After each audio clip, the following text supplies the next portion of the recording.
Hello everyone, कैसे हैं आप सभी। हम लोग देख रहे थे एसएससी जीडी की टेस्ट सीरीज, उसी को कंटिन्यू करेंगे। और ये पहला सवाल आप देख पा रहे हैं कि रेशियो एंड प्रोपोर्शन का है। और रेशियो से जुड़ा ये सवाल है कि दूध पानी के 40 लीटर मिश्रण में दूध पानी का अनुपात कितना दे रखा है। मिल्क एंड वाटर का रेशियो आपको दे रखा है 7:1, ये दे रखा है। और दूध पानी का अनुपात 3:1 करना है, 3:1 करना है। लेकिन कब? मिश्रण में कितना पानी मिला दें, यानी कुछ पानी मिलाया गया है और जिससे ये रेशियो हो गया है। तो आपसे पूछा गया है कि कितना पानी मिलाया गया है, पानी की मात्रा कितनी मिलाई होगी, ये पानी की मात्रा आपको बताना है। सबसे पहले एक बात बताओ, पानी मिलाया जा रहा तो पानी बढ़ के मिलना चाहिए, पर मिल तो नहीं रहा बढ़ के। यहां पर मिल्क कांस्टेंट रहना चाहिए। क्यों कांस्टेंट रहना चाहिए? क्योंकि मिल्क जितना शुरू में था उतना बाद में है, तो मिल्क तो मिलाया नहीं जा रहा है। कांस्टेंट का मतलब बराबर रहना चाहिए। यहां तो बराबर है नहीं, यहां 7 है और यहां 3 है, तो बराबर नहीं है। इसका मतलब ये अनबैलेंस्ड रेशियो है। हमें इसको क्या करना है? बैलेंस करना है। अब समझो इसकी बैलेंसिंग कैसे है। देखो, जो चीज नहीं मिलाई जाती है, जैसे इस रेशियो में, इस सवाल में मिल्क नहीं मिलाया जा रहा है, तो मिल्क को क्या करना होगा? बराबर करना होगा। आपको सिर्फ और सिर्फ ये देखना है कि क्या चीज डिस्टर्ब नहीं की गई है। वो मिल्क को डिस्टर्ब नहीं किया गया है, डिस्टर्ब वाटर हुआ है। वाटर बढ़ करके मिलेगा, लेकिन मिल्क तो डिस्टर्ब हुआ नहीं है। तो मिल्क जितना पहले था, यानी मिल्क जितना यहां था उतना ही यहां होना चाहिए। मतलब ये बराबर होना चाहिए। बराबर होने का मतलब एलसीएम होना चाहिए। 7 3 का एलसीएम 21 होता है, यानी इसको 21 बनाओ। 7 21 कब होगा? जब 3 से मल्टीप्लाई होगा। या 3 21 कब होगा? जब 7 से मल्टीप्लाई होगा। जिससे ये रेशियो बदल करके कितना आ जाएगा? ये रेशियो बदल करके हमारे पास आ जाएगा, यहां से आप देखेंगे ये रेशियो हमारे पास बदल के आ जाएगा। ये वाला रेशियो बदल के आ जाएगा 21:3, जबकि ये वाला रेशियो बदल के आ जाएगा, इस 7 का गुणा 3 में भी होगा और इस 7 का गुणा इस 1 में भी होगा, यानी 7। अब आप देखिएगा वाटर बढ़ करके मिल रहा है। कितनी यूनिट बढ़ करके मिल रहा है? 4 यूनिट बढ़ के मिल रहा है।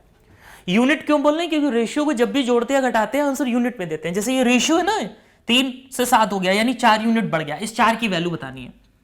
जबकि टोटल शुरुआत में कितना है? 21 और 3 24 यूनिट, यानी कि 24 की वैल्यू सवाल में दे रखी है कितनी? 40 लीटर। 1 की वैल्यू कितनी होगी? 1 की वैल्यू होगी 40/24, और हमें बताना है 4 की वैल्यू, तो 4 की वैल्यू ये होगी। उसको सॉल्व करेंगे 6 बार जाएगा और ये 20/3 आ जाएगा। 20/3 का मतलब होता है 6 से 2/3, यानी कि सी ऑप्शन राइट हो जाएगा। उम्मीद है आप समझ पा रहे होगे, बहुत ही आसान सा सवाल था ये देखिए डिविजिबिलिटी का नॉर्मल सा सवाल है, यानी नंबर हमारे पास है 4 8 3 2 7 स्टार और 8। इसमें बोला 11 से विभाजित संख्या बताओ कैसे। यहाँ पे स्टार की जगह क्या लिख दें जो ये नंबर 11 से डिविजिबल हो जाए। तो 11 की डिविजिबिलिटी का नियम है कि इवन और ऑड प्लेसेस का डिफरेंस 0 या 11 का मल्टीपल बना लो आप इसको। तो इवन ऑड प्लेसेस का मतलब होता है एक नंबर छोड़ करके आप ऐड करना है। तो 4 3 7, 7 7 कितना होता है? 14, और 14 8 कितना होता है? 22। यहां से देखो 8 2 कितना हो गया? 10। 10 में ये स्टार कुछ बनाया, तो 10 में हम क्या ऐड कर दें? 10 में हम क्या ऐड कर दें जो 22 हो जाए? तो आपका जवाब होगा 2 ऐड कर दो, जिससे ये 22 हो जाएगा, और 22 - 22 0 आ जाएगा, जिससे ये नंबर पूरी तरह से डिविजिबल हो जाएगा। आंसर कितना होगा? 2। ये देखिएगा, कह रहे 2 वर्गों के परिमाप 40 तथा 24 सेंटीमीटर है। वर्गों के परिमाप, वैसे वर्ग का परिमाप क्या होता है? 4 इंटू भुजा। तो यदि इसका परिमाप 40 है तो इसकी भुजा क्या होगी? आप बोलेंगे सर इसकी भुजा तो 10 होगी। यदि इस वाले स्क्वायर का परिमाप 24 है तो इसकी भुजा कितनी होगी? 4 से भाग लगा दो इसको, कितना होगा? 6। तीसरा वर्ग एक और है जिसका क्षेत्रफल इन दोनों वर्गों के क्षेत्रफल के अंतर के बराबर है। इसका यानी क्षेत्रफल चाहिए, स्क्वायर कर दो, क्षेत्रफल निकल आएगा। यानी ये 100 है, ये 36 है, इनके क्षेत्रफल का अंतर 64, यानी कि ये तीसरा वर्ग है ये। तो इसकी भुजा कितनी होगी? इसकी भुजा होगी 8। क्या इसका क्षेत्रफल बताना था? नहीं, इसका परिमाप बताना है। परिमाप बताने के लिए 4a, यानी कि 8 चौको 32, बी ऑप्शन राइट हो जाएगा। क्लियर? ये देखिए, उस सबसे छोटी संख्या जो जिसको 90 से गुणा करने पर प्राप्त गुणनफल एक पूर्ण घन संख्या हो। पहले तो वो संख्या मुझे बतानी है जिस संख्या को 90 से हम गुणा करें तो एक पूर्ण घन हमें मिल जाए। 90 से मल्टीप्लाई करने पे एक पूर्ण घन मिल जाए, ऐसी संख्या हमको बतानी है। तो वैसे 90 होता क्या है? 90 होता है 45 दूनी 90, यानी कि ये 3 गुणे 3 गुणे 5, ये 90 है, ये 90 लिखा है। अब यदि मुझे इसको 90 को पूर्ण घन बनाना है, मतलब मुझे दो और चाहिए, यानी कि ये 3 2 हो जाए, 3 3 का सेट बनाते हैं ना क्यूब में, तो एक सेट तो 1 तो 2 है, यानी हमें 2 2s की और जरूरत है, यानी मुझे 4 की और जरूरत है घन बनाने के लिए। यहां 3 2 बार लिखा है, 1 3 की और जरूरत है, यहां पे 1 5 है, मुझे 2 5 की और जरूरत है, मतलब 25 की मुझे और जरूरत है। मतलब वो नंबर है 25 चौको 100, 100 गुणे 300, वो नंबर 300 है। उस 300 को यदि मैं 90 में मल्टीप्लाई कर दूंगा तो क्या बन जाएगा, पूर्ण घन बन जाएगा। और इस 300 संख्या नहीं पूछी गई, इसके अंकों का योग पूछा गया है, तो इसके अंकों का योग कितना होगा, 3, बी ऑप्शन राइट हो जाएगा। ओके, ये बताइए अनुचित संख्या बतानी है, कौन सी यहां पे संख्या अनुचित लिखी है, पैटर्न को फॉलो नहीं करती। यहां देखेंगे 2 बड़ा है, यहां देखेंगे 4 बड़ा है, यहां देखेंगे कितना, यहां पर 6 ज्यादा है, और यहां पर कितना ज्यादा है, यहां पर 8 ज्यादा है, यहां पर 10 ज्यादा है, ये नंबर इससे। अब 12 होना चाहिए, 12 के अकॉर्डिंग 83 आंसर होना चाहिए, यानी ये संख्या अनुचित लिखी है, ये संख्या अनुचित लिखी है। आप चीजों को समझ पा रहे हैं, ये संख्या अनुचित लिखी है। इस सवाल को देखेंगे, इसको बनाइएगा। किसी मानचित्र के लिए पैमाना यह दिया गया, यदि मानचित्र में 2 बिंदुओं के बीच की दूरी 4 सेंटीमीटर है, तो उन दोनों बिंदुओं के बीच की वास्तविक दूरी क्या होगी। आप एक चीज समझो जरा, पैमाना मानचित्र का मतलब क्या है, ये 1:4 × 10⁵ का मतलब आप समझ रहे हो। मतलब मानचित्र में जिसको 1 बोला गया है, मानचित्र में जिसको 1 बोला गया है, वास्तविकता उसकी इतने की है, वास्तविकता वास्तव में वो इतने यूनिट है। मानचित्र में यदि 1 यूनिट उसको दिखा रहे हैं, तो वास्तव में वो इतने यूनिट है, ये वास्तव में वो इतने यूनिट है। तो मानचित्र में 2 बिंदुओं के बीच की दूरी 4 है, मतलब इस एक की वैल्यू कितनी है, 4। यदि एक की वैल्यू 4 है, तो इसकी वैल्यू कितनी होगी, इसका इसमें गुणा, इसकी वैल्यू होगी, इसकी वैल्यू होगी। यदि मानचित्र में यदि ये 4 सेंटीमीटर है, तो इसमें एक की वैल्यू 4 सेंटीमीटर है, तो वास्तविकता में इतने सेंटीमीटर होगा, यानी 16 में × 10⁵ सेंटीमीटर। यदि हम इसको सेंटीमीटर से मीटर में कन्वर्ट करें, तो ये मीटर के लिए हमारे पास 2 जीरो कम हो जाएंगे, तो ये मीटर बन जाएगा। बात समझ लो, जब हमने 100 का भाग लगाया तो ये मीटर बन गया। अब इसी मीटर में यदि हम 1000 का भाग लगा देंगे, तो ये बन जाएगा किलोमीटर। किलोमीटर का मतलब 3 2 5 जीरो ये खत्म हो जाएंगे हमारे पास यहां से, यानी 16 किलोमीटर, यानी सी ऑप्शन क्या हो जाएगा, राइट हो जाएगा। सी ऑप्शन राइट हो जाएगा।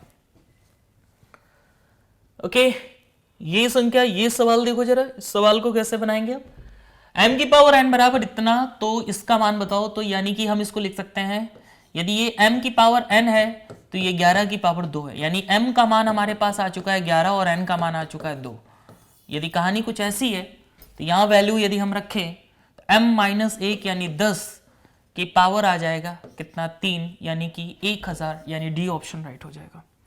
1000 का मतलब कितना हो जाएगा, डी ऑप्शन क्या हो जाएगा, राइट हो जाएगा। क्लियर। यदि 10 आदमी किसी काम को 12 दिन में कर सके, तो 12 आदमी उसी काम को कितने समय में कर सकेंगे, 10 दिन में कर पाएंगे। एक ऑप्शन बनाओ, 10 ऑप्शन 10 दिन में। क्लियर।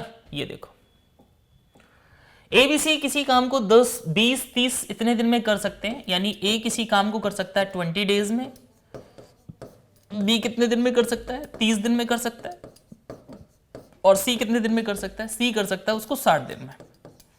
क्लियर। एलसीएम लो जरा, कितना आएगा, 60 एलसीएम आएगा। पावर देखो कितनी है, ये पावर 3 है, ये पावर 2 है, ये पावर 1 है, 3 2 1 पावर आ गई सभी की। आप देखो A अकेला कार्य करता है, किंतु प्रत्येक तीसरे दिन वह B और C की मदद लेता है। तीसरे दिन B की मदद, देखो पहला दिन हुआ A अकेला करता रहा, दूसरा दिन हुआ A की मदद करने के लिए कौन आया, B, तीसरा दिन हुआ A की मदद करने आया कौन, C, और यही प्रोसेस चलता रहता है। यानी दिन हो गए टोटल 3, लेकिन A ने तो 3 दिन काम कर लिया, लेकिन B और C का 1-1 दिन का काम रहेगा। यानी कि यदि A 1 दिन करता है तो कितना काम करता है, 3, यदि A 3 दिन काम करे तो कितना काम करेगा, 9, B 1 दिन में कितना काम करता है, 2, तो यहां से 2 और सी एक दिन में कितना काम करता है 1, यानी टोटल ओवरऑल देखा जाए तो 12 काम हो गया, यानी 3 दिन का काम कितना हो गया 12।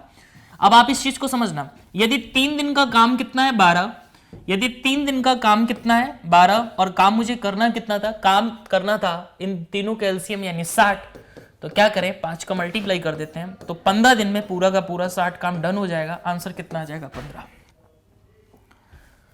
आगे देखो,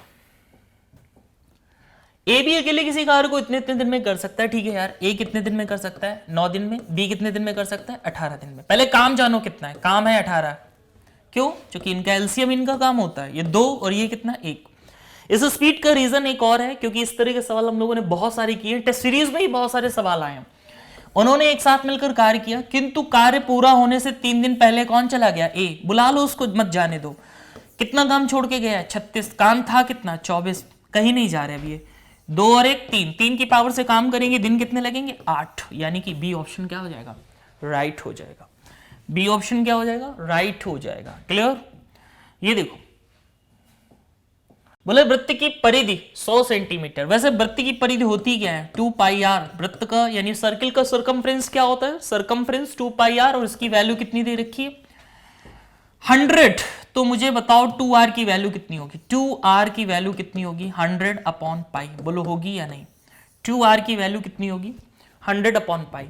वैसे वृत्त के अंतर्गत एक मुझे बनाया गया है, वृत्त के अंतर्गत एक भुजा की माप क्या होगी, वृत्त के अंतर्गत वर्ग की भुजा की माप क्या होगी, ऐसा लिखना चाहिए, वृत्त के अंतर्गत वर्ग की एक भुजा की माप क्या होगी। जैसे ये मान लीजिए आपका वृत्त है, इसके अंतर्गत मुझे एक वर्ग बनाना है, क्लियर, ये वर्ग बन गया, तो मुझे भुजा बताना है। अच्छा बताओ ये क्या होगा, ये हमारे पास व्यास होगा डायमीटर, जिसकी हमारे पास वैल्यू ये दे रखी है। यदि ये सर्किल, ये इस स्क्वायर का डायमीटर है, यदि ये स्क्वायर का, ये सर्किल का डायमीटर है, तो इसका विकर्ण है, डायगोनल है किसका स्क्वायर का। क्लियर। तो यदि ये व्यास है तो ये किसी ना किसी का विकर्ण है, विकर्ण मतलब किसी ना किसी का क्या है, ये स्क्वायर का क्या है विकर्ण है, और स्क्वायर का विकर्ण क्या होता है a अंडर रूट 2, यानी ये a अंडर रूट 2 की वैल्यू है कितनी 100 अपॉन पाई। इसको सॉल्व करेंगे तो a आ जाएगा 100 upon pi into under root 2, under root 2 का दोनों तरफ गुणा कर देते हैं तो ये आ जाएगा 50 अंडर रूट 2 अपॉन पाई, यानी बी ऑप्शन क्या हो जाएगा राइट हो जाएगा, बी ऑप्शन क्या हो जाएगा राइट हो जाएगा। पहले इतनी बात बताओ, यहां तक बताइए कोई समस्या आपको, यहां तक बताइए कोई समस्या, ये सवाल बनाइए। क्या एक लंबवती बेलन के आधार के अर्धव्यास तथा ऊंचाई में प्रत्येक को 10% बढ़ाया गया। अच्छा एक बात बताओ, लंबवती बेलन, बेलन का फार्मूला क्या होता है पाई आर स्क्वायर एच, ये बेलन के आयतन का फार्मूला होता है। इसमें पाई तो कांस्टेंट टर्म्स है, आर को कितने बार बढ़ाया गया, आर को 2 बार बढ़ाया गया, एच को कितनी बार बढ़ाया गया 1 बार। ये कैसे जाना आर को 2 बार बढ़ाया है, स्क्वायर ही बता रहा है, तो 10% ही तो बढ़ाया गया ना 1/10, यानी 10 से 11, ये काम 2 बार हुआ है, और हाइट भी एक ही बार बढ़ाई गई यानी 10 से 11, ये स्क्वायर है यानी 1000 से 13 31 हो गया है, यानी बढ़ गया है 331, तो 1000 पे कितना 1000 पे बढ़ेगा 331 बटे 1000, लेकिन परसेंटेज तो 100 पे निकलता है, इंटू 100, 2 जीरो ये खत्म, 33.1% फाइनली क्या होगा इसका आंसर हो जाएगा। ये देखिए सवाल बहुत प्यारा सा सवाल है कि बेलन की ऊंचाई तथा एक शंकु की ऊंचाई, बेलन की ऊंचाई और शंकु की ऊंचाई का ये रेशियो, उनके आधार के अर्धव्यास ये हैं, तो उनके आयतनों का क्या अनुपात होगा। आप अच्छे से एक बात समझते हो कि चाहे वो बेलन हो चाहे वो शंकु हो, दोनों में क्या होता है, देखिए बेलन के आयतन में क्या होता है पाई आर स्क्वायर एच, जबकि शंकु का आयतन क्या होता है 1/3 पाई आर स्क्वायर एच। मान लेते हैं दोनों की हाइट अलग अलग है, तो ये तो कैंसिल हो जाएगा, पाई से पाई कैंसिल हो जाएगा, 1/3 ये हमारे पास अलग से रह जाएगा, ठीक है 1/3 हमारे पास अलग से रह जाएगा, तो ये होगा आर स्क्वायर एच बटे 1/3, ये 3 ऊपर पहुंच जाएगा, और आर स्क्वायर एच। यहां तक बताइए कोई समस्या। अब ये हमारे पास स्मॉल एच है, मैंने बेलन को माना है स्मॉल एच, और शंकु को मैंने माना है कैपिटल H, इसी तरह से स्मॉल h R है और ये कैपिटल R है। ठीक है, क्योंकि मैंने पहले लिया है बेलन, बाद में लिया है शंकु। ये बेलन लिखा है, ऊपर लिखा है बेलन का आयतन, नीचे लिखा है शंकु का आयतन, नीचे लिखा है शंकु का आयतन। ये बातें थोड़ी ध्यान रखने वाली हैं। तो यहां से आप देखिए आर स्क्वायर का मतलब हुआ 3 त्रिका 9 इंटू एच का मतलब 2 इंटू 3 बटे आर स्क्वायर का मतलब 4 का स्क्वायर 16 और एच का मतलब 3, 3 से 3 खत्म हो जाएगा, 2 अट्ठे 16 आ जाएगा, 9:8 आंसर आ जाएगा। 9:8 एक ही ऑप्शन है, यानी कि सी ऑप्शन क्या हो जाएगा, राइट हो जाएगा। ये देखिएगा, एक व्यापारी अंकित मूल्य पर 15% का एक बट्टा देता है और अपने माल का मूल्य लागत मूल्य से कितने प्रतिशत अधिक अंकित करे ताकि उसे 19% का लाभ हो। तो 85%, 15% का एक बट्टा दिया तो कितने परसेंट पे बेचा, 85% पे। उधर लाभ कितने का, 19% का, मतलब 119 रुपए मान लेते हैं। तो ये 17 पना 85, 17 सत्ते 119, 100 बनाएंगे, 20 का दोनों तरफ गुणा कराएंगे, 140 आ जाएगा 100% की वैल्यू। 100% मैंने एमपी मान रखा था, मार्केट प्राइस 140 रुपए आ जाएगा। 140 रुपए का मतलब सीपी हमारा 100 था, यानी 40% का क्या हो जाएगा, फायदा हो जाएगा। क्लियर। ये देखो, किसी वस्तु के लिखित मूल्य पर 10% का कमीशन दे तो 20% का क्या होता है, लाभ होता है। यानी 90% की वैल्यू है 120। यदि हम यहां से 100% की वैल्यू निकालें तो ये आ जाएगा 1200 बटे कितना, 9। इस पर हमको देना है। यदि कमीशन को बढ़ाकर 20% कर दिया जाए तो लाभ प्रतिशत बताओ। कमीशन का मतलब डिस्काउंट, अब मैंने डिस्काउंट 80% कर दिया है। इसको सॉल्व करेंगे, 3 बार जाएगा, ये 4 बार, ये 3 बार, और ये आ जाएगा 320 बटे 3। यदि हम इसको 100 रुपए से माइनस करेंगे तो आ जाएगा 20 बटे 3, यानी कि 6 सही 2 बटा 3। ये हमारे पास फाइनली क्या आ जाएगा, आंसर आ जाएगा। इसको बनाइए, 500 रुपए पर 40% का एक डिस्काउंट है और उसी धनराशि पर, धनराशि सेम है, यहां पर देखने वाली बात है कि धनराशि सेम है। 30% का 10% के क्रमवार बट्टे की धनराशि का अंतर। तो आपको लगता है कि ये मान लेते हैं 40% का एक बट्टा ये और 30% और 10% के 2 बट्टे और है। यदि मैं इनके डिफरेंस देखूं तो आपको ये लगता होगा 40% का ये, इन दोनों को जोड़ने पे भी तो 40 आ रहा है, इनका डिफरेंस तो सेम होगा, पर ऐसा नहीं है। एक्चुअल में ये तो 40% है, लेकिन ये 40% नहीं है। चाहो तो एक्स वाई से मैंने फार्मूला भी बताया था कि 2 बट्टों को एक बट्टा बनाने का क्या फार्मूला है, x plus y minus x y upon 100%। तो आप देखोगे तो ये तो 40 आएगा, ये कितना आएगा, ये आएगा 300 बटे 30, यानी 3%। तो दैट मीन्स इसका जो डिफरेंस निकलेगा वो 3% निकलेगा।